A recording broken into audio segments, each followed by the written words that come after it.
Did you guys notice the new OnePlus 13? And despite its minimal thickness, it takes a battery capacity that is 6,000 plus milliampere hours. For that thickness and that size, that's mind-blowing.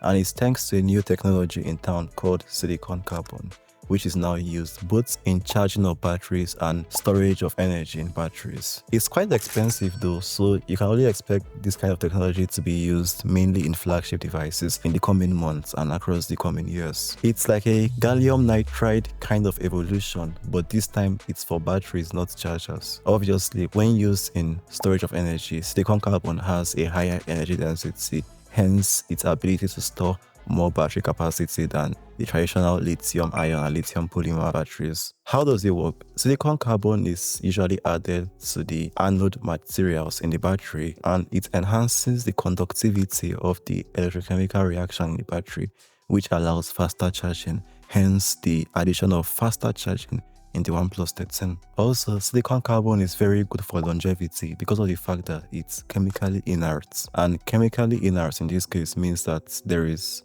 less chance of side reaction between the anode, which contains the silicon carbon, and the battery's electrolytes, which prevents the chemical wearing that takes place when it happens with a lithium ion battery, so you can get more years out of your battery life. Same goes for better thermal stability when you use silicon carbon, which means you can now worry less about your battery getting hot while doing fast charging. You could literally do 100 watts fast charging on a silicon carbon battery and even play like Call of Duty Mobile, for instance, while charging. And you'll worry less about heat because silicon carbon has better thermal stability. Another cool thing silicon carbon does is that it reinforces the entire anode structure of the electrochemical cell in the battery, and that reinforcement helps to prevent expansion and cracking. You know, batteries, when you charge and discharge them in many cycles, they begin to swell up and expand, and it begins to crack. You even see that happen on power banks sometimes. Some even catch fire eventually.